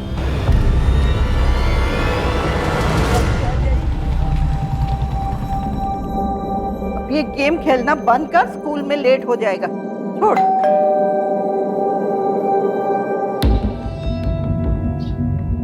कमलेश सिंह यहाँ रहता है? हाँ, यही रहता है। बुलाइए उसे। वो तो घर पे नहीं है। आप उसकी कौन? मैं उसकी माँ हूँ। कहाँ गया वो? कुछ दिनों के लिए बाहर गया है। लेकिन आपको कमलेश से क्या काम है? एक केस के सिलसिले में उससे बात करनी है। ये चेन कमलेश की है? हाँ, ऐसी एक चेन है तो उसके पास, लेकिन फोटो देख के कैसे बता सकती हूँ कि ये चेन वही है या दूसरी? वो बाहर कहाँ गया है? इंदौर गया है। इंदौर में कहाँ रुका है? कजल, पिछली बार तुमने हमें अपने और सुरेश के बारे में नहीं बताया। हमें बेकार में इतनी मेहनत करनी पड़ी। बताना चाहिए था ना। क्या चल क्या रहा है तुम दोनों के बीच में? सुरेश और मैं स्कूल के दोस्त हैं। उसके और मेरे बीच सिर्फ दोस्ती है बस। इस स्कूल के पुराने दोस्त से अचानक से पिछले 6 महीने से कैसे दोस्ती हुई? पहले तो नहीं थी ये दोस्ती। नहीं सर, क्योंकि स्कूल के बाद सबने अपने अपने रास्ते पकड़ लिए थे। मैं आगे की पढ़ाई के लिए बैंगलोर चला गया था और फिर वहीं काम करने लग गया। इतने सालों बाद अब वापस लौटा तो काजल से मुलाकात। और एक अरसे बाद अपने पुराने प्यार को देखकर तुम बहक गई। तुम जानती थी कि तुम्हारा पति जिसके साथ तुम खुश नहीं थी, तो पति का प्यार तुम्हें सुरेश में दिखाई दी। जी नहीं, मैं जानती थी गोपाल कैसा था। वो जैसा भी था मेरा पति था, और सुरेश सिर्फ एक दोस्त है जिससे मैं कभी कभार अपने दिल की बातें शेयर कर लेती। वही तो मैं कह रही हूँ काजल, कि जो बातें तुम सुरेश के साथ शेयर करती थी वो बातें तुम गोपाल के साथ नहीं शेयर कर पाती थी। तुम दोनों के बीच में अफेयर चल रहा था ना? बोलो। कोई अफेयर नहीं है सर। काजल बस मेरी दोस्त है, उसने मुझे कभी उस नजर से नहीं देखा। तो मतलब मामला एक तरफा था, सिर्फ तुम्हारी तरफ से प्यार था? सर, मैं स्कूल के वक्त से ही काजल को बहुत पसंद करता था, और उसके मन में मेरे लिए कभी कुछ ऐसा था ही नहीं। फिर आगे की पढ़ाई के लिए मैं शहर छोड़कर चला गया सर। मन में था मेरे कि वापस आऊंगा तो उससे बात करूंगा, अच्छी नौकरी होगी तो शायद कुछ बात बनेगी। और अब जब वापस आया तो पता चला कि उसकी शादी हो चुकी। और तुम्हें यह भी पता चला कि जिस शख्स से शादी हुई है गोपाल, वो किस तरह का आदमी है? आई एम सॉरी टू से काजल, पर अगर वो इतना लीचड़ आदमी है तो तुम क्या क्यों रह रही हो? अलग क्यों नहीं हो जाती तुम? मर्दों के लिए कहना आसान होता है सुरेश। एक बार तुम मेरी तरफ से सोच के देखो, मैं क्या करूंगी, कहाँ जाऊंगी। मेरे अपने घर वाले ही मेरा साथ नहीं देंगे, और मेरे घर वाले गोपाल से खुश हैं। तुम्हारे घर वाले खुश है तो तुम खुश हो? ये कैसे खुशी है काजल? खुशी और गम अपने अपने दिमाग की सोच है सुरेश। गोपाल मेरा पति है, आज मेरे सर पर पक्की छत है, पहनने को अच्छे कपड़े हैं, 2 वक्त की रोटी है। जो कुछ है गोपाल का किया हुआ है, और वो जैसा भी हो मेरे साथ कभी भी बुरा नहीं करता। और रही मेरी बात, तो मैं तुम्हें दिल से बता दूं कि मैं दुखी नहीं हूँ।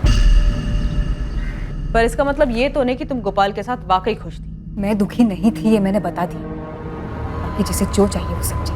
तो ये सब सुनने के बाद तो तुम गोपाल से नफरत करने लगे होगे। सर मेरी जगह कोई भी होता तो और क्या करता? मेरी दोस्त की लाइफ खराब कर रहा था वो। तो तुम्हें क्या लगता, गोपाल को मारकर तुमने अपने दोस्त की लाइफ संवार दी? जी नहीं सर, किसी को नापसंद करने का ये मतलब थोड़ी कि उसको जान से ही मार दिया जाए। पर तुम्हारी बातों से लग रहा है कि तुम काजल को इन हालात में ज़्यादा वक्त तक नहीं देख सकते थे, और काजल को इन हालात से निकालने का तुम्हारे सामने यही एक रास्ता था, जिसका नतीजा हमारे सामने। ऐसा करने से काजल तुम्हें मिल जाती। सर आप ये सब थियोरीज बना रहे हैं। मैं पहले ही बता चुका हूँ, मैंने कुछ नहीं किया। हाँ मैं गोपाल को नापसंद करता था, पर सर मैं उससे आज तक मिला तक नहीं। तुम कल रात कहाँ थे? 11 से 2 के बीच में। सर मैं घर पे सो रहा था। ये सोने की चेन तुम्हारी? जी नहीं सर, मैं चेन्स नहीं पहनता। सर, उस आदमी का पता चल गया जिसकी गोल्ड चेन है वो। गोपाल त्रिवेदी की हत्या अब एक पहेली बनती जा रही थी। इस हत्या के कई संदिग्ध थे और सबके पास हत्या करने की अलग अलग वजह थी। इन सभी संदिग्धों की लिस्ट में एक और नाम शामिल होने वाला था। क्या वही असली कातिल था, या फिर ये एंगल सिर्फ इन्वेस्टिगेशन को भटकाने की एक साजिश थी? हेलो सुरेश, मुझे पुलिस ने बुलाया था। क्या? मैं भी अभी वहीं से वापस आ रहा हूँ। हमारे बारे में पूछा? हाँ पूछा। तुमने उस बारे में तो कुछ नहीं बताया ना? नहीं नहीं, मैंने कुछ नहीं बताया। कुछ टाइम की बात है काजल, तुम अपना ध्यान रखो। तुम भी। बाय। कौन गोपाल त्रिवेदी? अब याद आया? नहीं सर, मैं इस आदमी को जानता भी नहीं हूँ। तो तुम्हारी ये गोल्ड की चेन डेड बॉडी के पास कैसे मिली हमें? चेन तो मेरी ही लग रही है। लग नहीं रही है, चेन तेरी ही है। अब ये बताइए, चेन गोपाल की डेड बॉडी के पास कैसे पहुंची? सर मेरी लड़ाई हुई थी, उस दिन से ये चेन नहीं मिल रही है। अगर तो गोपाल की डेड बॉडी के पास ध्यान से देखता तो चेन तुझे मिल जाती। नहीं सर, गोपाल के साथ मेरी लड़ाई नहीं हुई थी। दूसरा आदमी था, भरत नाम है उसका। भरत? पूरा नाम भरत गोयल? जी सर, लेकिन आप उसे कैसे जानते हैं? तू बता, तू कैसे जानता? और तेरा झगड़ा क्यों हुआ था उससे? झगड़ा उसने शुरू किया था। क्यों शुरू किया था? सर उसे गलतफहमी हुई थी कि मैं अलका को परेशान कर रहा हूँ। तू अलका को कैसे जानता है? कैसे जानता है? वो मेरी बीवी। क्या? 8 साल पहले हमारी शादी हुई थी, 2 बच्चे मेरे। डिवोर्स हो गया तुम लोगों का? नहीं हुआ सर, पता ही नहीं चला ये सब कैसे हुआ। मैं बिजनेस के सिलसिले में 2 महीने बाहर गया था, कपड़े के धंधे को और अच्छे से जमाने की कोशिश में था। पता ही नहीं था मेरे पीठ पीछे क्या चल रहा है। जब वापस घर गया तो अलका भरत के साथ भाग चुकी थी। अपने छोटे छोटे बच्चों का भी ख्याल नहीं आया सर उसको। कैसी है मेरी गुड़िया? हाँ माँ, अलका कहाँ है? कमलेश, आप बहुत अच्छे इंसान हैं, और मुझे सच में ये लिखते हुए बहुत दुख हो रहा है कि हम आपस में कभी खुश नहीं थे, और ना ही मुझे आपसे कभी प्यार हो पाया। ऐसे में जब भरत मेरी जिंदगी में आया तो मैं खुद भी इस एहसास को समझ नहीं पाई, लेकिन मैं उस एहसास को खोना नहीं चाहती थी, इसीलिए आपसे माफी मांग रही हूँ। आप एक अच्छे इंसान हैं, और मैं जानती हूँ आप बच्चों को संभाल लेंगे। मैं पूरी तरह से बिखर चुका था। उसने धोखा किया था मेरे साथ, लेकिन फिर 6 महीने पहले एक दिन। Hello hello hello Kamlesh. Alka? हाँ। कहाँ हो तुम अलका? और कैसी हो? कमलेश, तुम कैसे हो? बच्चे कैसे हैं? तुम्हें बहुत याद करते हैं, हमेशा पूछते रहते हैं तुम्हारे बारे में। मुझे भी उनकी बहुत ध्यान आती है। अलका रो मत, मैं शाम को बात कराता हूँ बच्चों से तुम्हारी। नहीं नहीं, मैं नहीं बात कर पाऊंगी, बहुत गुस्सा होंगे वो। अगर कुछ पूछेंगे तो क्या बताऊंगी उन्हें? नहीं गुस्सा करेंगे वो। अलका तुम माँ हो उनकी, उस दिन के बाद अक्सर हमारी बातें होती थी, पर वो बातें बच्चों को लेकर शुरू होती और उन्हीं पर खत्म हो जाती थी। तो तुमने कभी अलका को वापस लाने की कोशिश नहीं की? शुरुआत में की थी, क्योंकि बच्चों को जरूरत थी माँ की। पर जब मुझे पता चला कि उसने भरत के साथ शादी कर ली है तो अलका भरत को बिना बताए तुमसे मिलती थी? वो मुझे नहीं पता सर। मैं हर 15-20 दिनों में एक बार इंदौर आता जाता रहता हूँ। यहाँ कपड़े होलसेल भाव पे मिल जाते हैं। मेरा एक दोस्त है राजेश, ड्राइवर है, शहर से अक्सर बाहर रहता है, तो मैं उसके यहाँ ही रुक जाता हूँ। जब भी आना होता था मैं अलका को बता देता था। तो भरत को जब इस सब के बारे में कुछ पता ही नहीं था, तो तुम्हारा भरत से झगड़ा कैसे हुआ? 15 दिन पहले मैं उसके घर पे गया था। उन्होंने मुझसे कहा है वो कुछ नहीं पूछेंगे तुमसे। कह रहे थे पापा बस एक बार मम्मी से बात करा दो। नहीं कमलेश, बच्चे हैं वो नहीं समझ पाएंगे। मैंने समझा दिया है उन्हें, तुम भी मान जाओ। वो बच्चे हैं तुम्हारे। तुम्हारी याद आती है तो मुझसे अपनी दादी से लिपट लिपट कर रोते हैं बेचारे।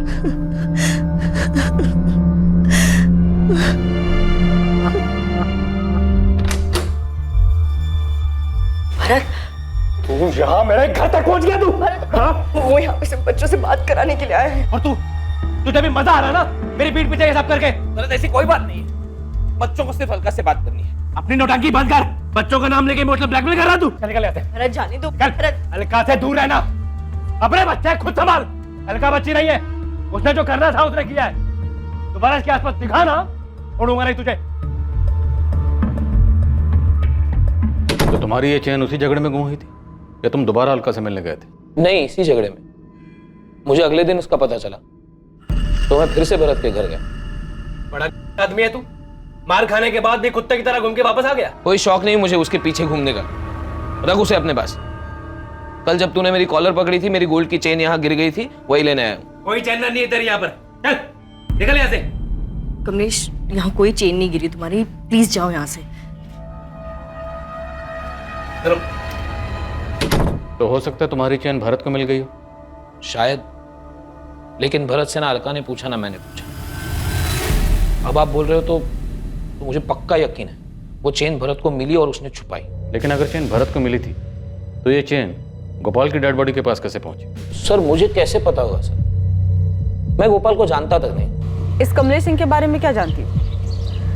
गया बिहार का रहने वाला है। नहीं मैडम, मैं इन्हें नहीं पहचानती हूँ। गोपाल ने इसके बारे में कभी कुछ नहीं बताया? नहीं मैडम। कौन है ये?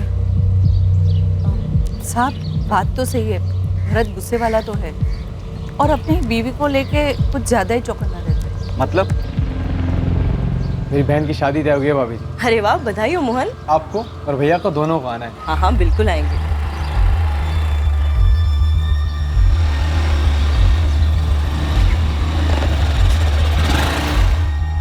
अरे भरत, काम नहीं है घर में? अरे मोहन अपनी बहन की शादी का कार्ड देने आए थे। तो कार्ड ले लिया ना, अंदर जाओ। ऐसा इसके बाद क्यों कर रही थी उससे? भरत, तुम्हारा दिमाग खराब हो गया है क्या? पागल हो गए हो तुम? हाँ, पता नहीं पहले से ऐसे थे अब।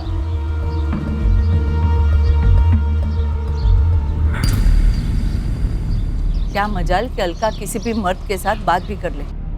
मर्डर वाले दिन कुछ देखा था क्या मुन्ना? या दुकान पे कुछ हुआ था?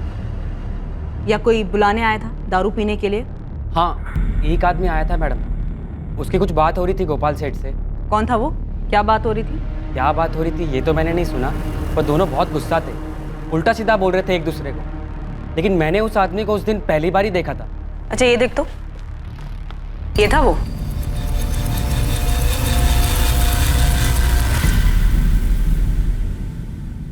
ऐसे क्या देख रहे सर? सर मैं बता चुका हूँ सब कुछ। याद है मुझे, अच्छी तरह से याद है कि तूने क्या बताया था। जो जानता था सर वही बताया है। यही कहा था ना तूने? तो गोपाल को जानता तक नहीं, उससे कभी मिला भी नहीं। हाँ सर। तो जिस दिन गोपाल का मर्डर हुआ तेरा भूत गया था उसकी दुकान पे झगड़ा करने? हाँ मैडम, यही था। श्रेष्ठ प्रजापति, अब अगर एक झूठ और बोला ना तो तेरे सर से प्यार का भूत हमेशा हमेशा के लिए उतार दे। बोल सच क्या है? सर मैं मिला था गोपाल से, पर मैंने कुछ नहीं किया। मैं बस उसको समझाने गया था कि उसकी हरकतों की उससे काजल बहुत परेशान रहती है। और वो उल्टा मुझे पे दोस्त जमाने लगे सर। मुझसे मेरी बीवी के बारे में बात कर रहा है। साले तू है कौन बे? देखो गोपाल, मैं झगड़ा करने नहीं आया, बस एक बार मेरी बात सुन। अबे अपना मुंह बंद रख और पहले ये बता तू है कौन हमारे बीच में आने वाला? मैं तुम्हारे बीच में नहीं आ रहा हूँ भाई, मैं बस तुम्हें इतना समझाना हूँ कि तुम्हारी छिछोरी हरकतों की वजह से काजल बहुत परेशान रहती है। ए, औकात में रह और मुझे मत सिखा मुझे क्या करना चाहिए और क्या नहीं। दोबारा मेरी बीवी का नाम अपने मुंह से मत निकालना। तुम्हें दिखाई नहीं देता क्या तुम्हारी वजह से कितनी परेशान रहती है काजल? तो तुझे क्यों इतना दर्द हो रहा है उसके लिए? देखो गोपाल, गलत बात मत करो, वो मेरी अच्छी दोस्त है, ठीक है ना? इससे पहले कि तुम्हारी सारी दोस्ती झाड़ दूं ना, निकल इधर से और दोबारा दिखना मत। चल। तो उसने जो तेरी बेइज्जती की, उसी रात तूने उसका मर्डर करके उसका बदला ले लिया? नहीं सर, मैं रात में उससे मिला ही नहीं। उसकी दुकान से मैं सीधा अपने घर चला गया था और काजल को मैंने फोन करके बताया इस बारे में, और अगले दिन जब मुझे पता पड़ा उसका खून हो गया तो सर मैं घबरा गया। तूने तो कुछ नहीं किया, फिर क्यों घबरा गया? सर मेरा झगड़ा हुआ था ना उसके साथ, और काजल ने मना किया था मैं आप लोगों को कुछ भी बताऊं। तुमने उस बारे में तो कुछ नहीं बताया ना? मतलब सर में काजल भी शामिल है? नहीं सर, वो बस चाहती थी मैं सब चक्करों में ना पड़ूं, क्योंकि वो भी जानती है मैंने कुछ नहीं किया सर।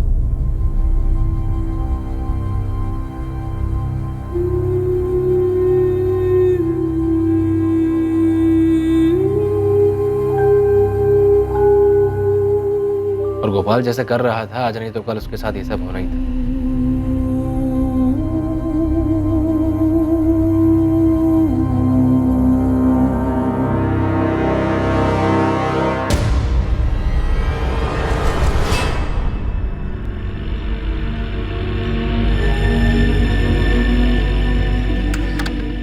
भरत, कहाँ चली जाते हो इतनी रात में?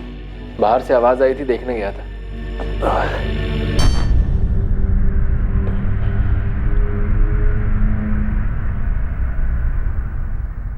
बहुत थक गया आज। क्या हुआ तुम्हें?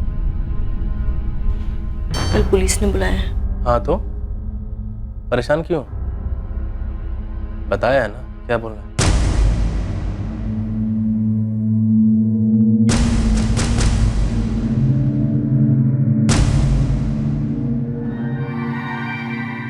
आखिरकार इस साजिश के बीच खड़ी अलका गोयल उर्फ अलका सिंह से पूछताछ हुई। देखने में भले ही किसी भी चीज में उसकी भागीदारी ना लग रही हो, लेकिन शायद ये सारी की सारी साजिश उसी के इर्द गिर्द घूम रही थी। क्या अलका सिर्फ एक बेखबर मोहरा थी, या फिर इस साजिश के पीछे अलका का ही चालाक दिमाग था? आप लोग मुझे इसमें क्यों घसीट रहे हैं सर? मेरा इस मामले से कोई लेना देना नहीं है। अरे नहीं अलका जी, आपको तो हमने बस ऐसे ही बुला लिया। हमने सोचा आपके नए नवेले पति भरत और पुराने पति कमलेश दोनों को हम थाने की चाय पिला चुके हैं, बस सिर्फ आप बची थी। सोचा आपको ही बुला लेते, एकदम सेंटर में जो आप हो, गोपाल, भरत, कमलेश सबसे कनेक्टेड हो। सर कमलेश ने क्या किया है? उसने कुछ नहीं किया, वो बेचारा तो खुद विक्टिम है। उसकी गोल्ड चेन जो मिली है क्राइम स्पॉट से, वही गोल्ड चेन जो भरत से झगड़ा करते वक्त आपके घर में गिर गई थी। अच्छा खेल खेला तुम लोगों ने। सर क्या मतलब है आपका? मतलब तो तूने निकाला। गोपाल भी गया काम से और पुराना पति कमलेश भी परेशान नहीं करेगा। एक तीर दो निशाने। नहीं सर, भरत किसी का मर्डर नहीं कर सकता। मैंने तो किसी का नाम ले लिया, भरत का नाम तो तुम ले रही हो। अब जब नाम ले ही रही हो तो ये भी बता दो कि भरत से कब और कैसे मिली? 1 साल पहले मिली थी।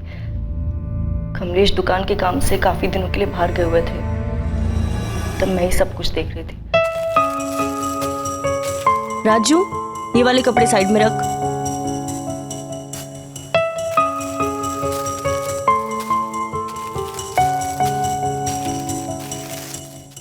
ये एक मिक्स नहीं होना चाहिए।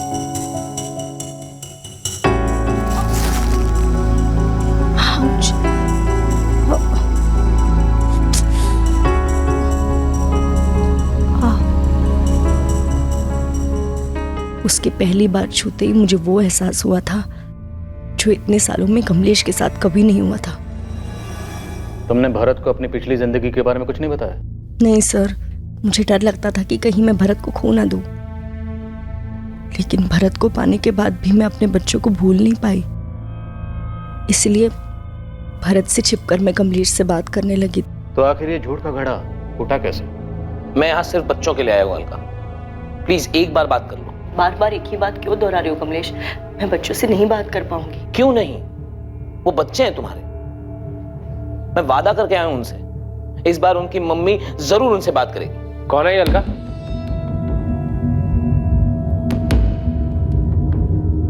किसके बच्चों से बात करने के लिए कह रहा है? भरत वो अलका, मैं पूछ रहा हूं कौन है ये? मैं इसका पति हूं भरत।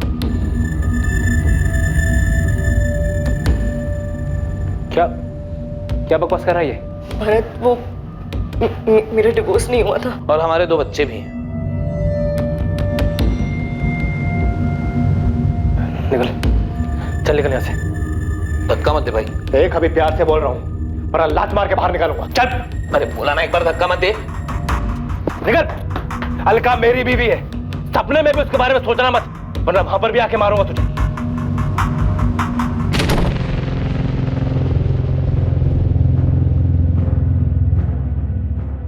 प्यार करती है उससे? जाना उसके साथ तो अभी निकल जा। नहीं भरत, मैं तुम्हारी बीवी हूँ, मुझे यही रहना है तुम्हारे साथ। अलका मुझे छोड़ के मत जाना कभी। नहीं भरत, कभी नहीं जाऊंगी, कभी नहीं। तो भरत ने जब तुम्हें तुम्हारे पहले पति कमलेश के साथ देखा, उसके दिल में डर बैठ गया कि तुम उसे छोड़कर कहीं कमलेश के साथ वापस ना चले जाओ, और इसी डर की वजह से उसने गलत फैसला लिया। ऐसा गलत फैसला सर? दिव्या, कुछ समझ में नहीं आ रहा।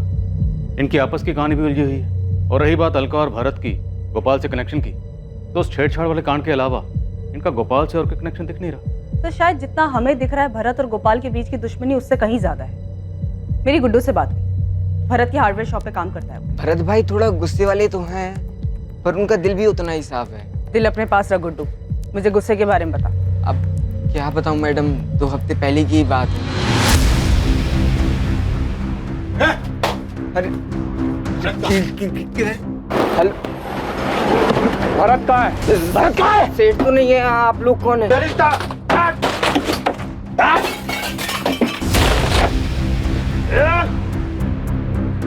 भरत को समझा देना, थोड़ा हिसाब में रहा करे, नहीं तो अगली बार से ना हमारी लाठी उसका सर होगा, समझा? मैंने बताया भरत भाई को कि गोपाल के आदमी उन्हें किया है ये। तुझे कैसे मालूम चला कि वो गोपाल के आदमी थे? क्योंकि उनमें से एक आदमी पहले गोपाल की दुकान में काम करता था, मैं पहचान गया था उसे। मतलब भरत जानता था कि उसकी दुकान गोपाल ने तोड़वाई? तो क्या भरत ने गुस्से में गोपाल से बदला लिया? सब भरत के गुस्से का भरोसा नहीं है, वो कुछ भी कर सकता है। दिव्या, मुझे लग रहा है कोई हमारे साथ खेल खेल रहा है, जो नहीं है हमें वो दिखाया जा रहा है। हालांकि इनमें से किसी के भी खिलाफ हमारे पास कोई सबूत नहीं है, लेकिन सुरेश, काजल, अलका और भरत सबके पास मर्डर का मोटिव। लेकिन क्राइम सीन से हमें कमलेश की गोल्ड चेन मिलती है। सब इनमें से जो कोई भी है बहुत चालाक है। सिर्फ इस गोल्ड चेन के अलावा हमारे पास कोई डायरेक्ट लिंक नहीं है। दिव्या, हम अभी तक वही देखते आ रहे हैं जो हमें दिखाया गया है। हालांकि इस केस में एक तीर से 2 निशाने तो लगाए गए, पर मुझे लगता है कि तीर की कमान उन हाथों में नहीं है जिनके बारे में हम सोच रहे हैं।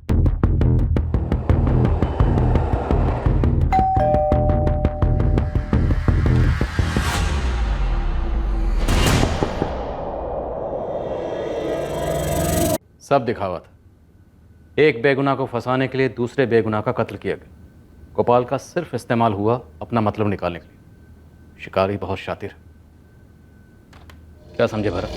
नहीं समझा सर, पर सर मैंने गोपाल को नहीं मारा है। हम जानते हैं भरत, पर तुम नहीं जानते। ये सारी साजिश तुम्हारे लिए रची गई थी, क्यों कमलेश? मुझे क्या पता सर। प्लानिंग तो बड़ी फुल प्रूफ की थी तुमने, मेहनत भी बहुत की होगी, पर फिर भी एक बात भूल गई। मुजरिम कितना भी शातिर क्यों ना हो, एक गलती जरूर करता है। कमलेश सिंह को जानता मुन्ना? नहीं मैडम। अच्छा, इसको ध्यान से देख। इसको देखा है गोपाल के आसपास या दुकान के आसपास? हाँ मैडम, इसको तो देखा है, अभी 20-25 दिन पहले ये दुकान पर आया था। मतलब कमलेश ने ये सारा नाटक सिर्फ मुझे फंसाने के लिए किया? ऐसा भी कह सकते हैं, पर हकीकत यह है कि कमलेश ने सारा नाटक अलका को वापस पाने के लिए किया। क्या करता सर? प्यार करता था उससे, मेरी बीवी थी वो, मेरे बच्चों की मां थी वो, हर हालत में उसे पाना चाहता था सर। जब उसने मुझे कांटेक्ट किया, मैंने वो मौका नहीं छोड़ा, अपने बच्चों के बहाने उससे मिलता रहा, साबित करना चाहता था मैं बेहतर हूं उसके लिए। लेकिन फिर एक बार ये भरत बीच में आ गया। इसलिए तूने उस गोपाल को मार दिया ताकि भरत फंस जाए। हाँ, तुमने गोपाल को ही क्यों मारा? तुम गोपाल को कैसे जानते थे? अलका का पता चलने के बाद मैं छुप छुप के उस पे और भरत पे नजर रख रहा था। जिस दिन भरत और गोपाल का झगड़ा हुआ मैं वहीं था, सब देख रहा। अगली बार अकेले में मिल गया ना, चांद से मार दूंगा तुझे। वहां सब लोग भरत के गुस्से के बारे में ही बात कर रहे थे। मुझे इससे अच्छा मौका नहीं मिलता था। मैंने प्लान बना लिया जिसमें गोपाल की जान जाती, उसके लिए भरत फांसी पर चढ़ जाता। आखिर में मैं और अलका ही बचते। तो तुमने गोपाल की डेड बॉडी के पास अपनी गोल्ड चेन क्यों छोड़ी? उससे तो शक तुम पर ही जाता। इसलिए सर मैंने भरत के साथ झगड़े वाला प्लान बनाया ताकि मैं कह सकूं मेरी चेन भरत के घर पे खो गई थी, जिसका इस्तेमाल भरत मुझे फंसाने के लिए कर। मैं साफ साफ बच जाता। कल जब तूने मेरी कॉलर पकड़ी थी, मेरी गोल्ड की चेन यहाँ गिर गई थी, वही लेने आया। और गोपाल को अपने साथ दारू पीने के लिए कैसे मनाया? दोस्ती की, धंधे वाली दोस्ती।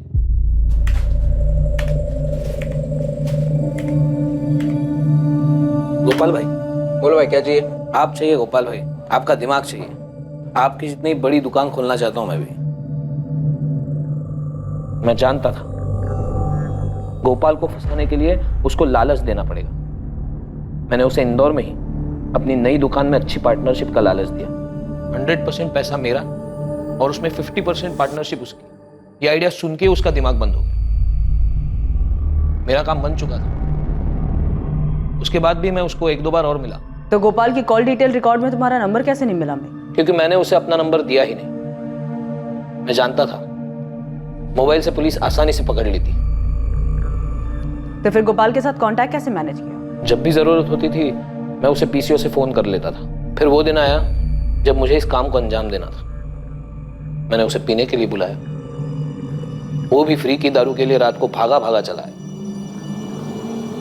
मैं नहीं पी रहा था, लेकिन फ्री की दारू थी तो उसने पेट भर कर पी। भैया चढ़ गई, घर भी जाना है, फिर मिलते हैं। फिर मैंने अपनी गोल्ड चेन वहीं छोड़ दी।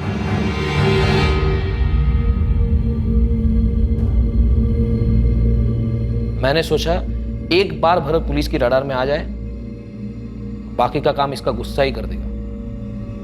इतना बड़ा षड्यंत्र रचा, एक बार भी तुम्हारे जहन में यह बात नहीं आई कि जुर्म से किसी का भला नहीं होता? कमलेश के मन में पल रही बदले की भावना ने उसे कातिल बना दिया और वो जेल की सलाखों के पीछे पहुंच गया।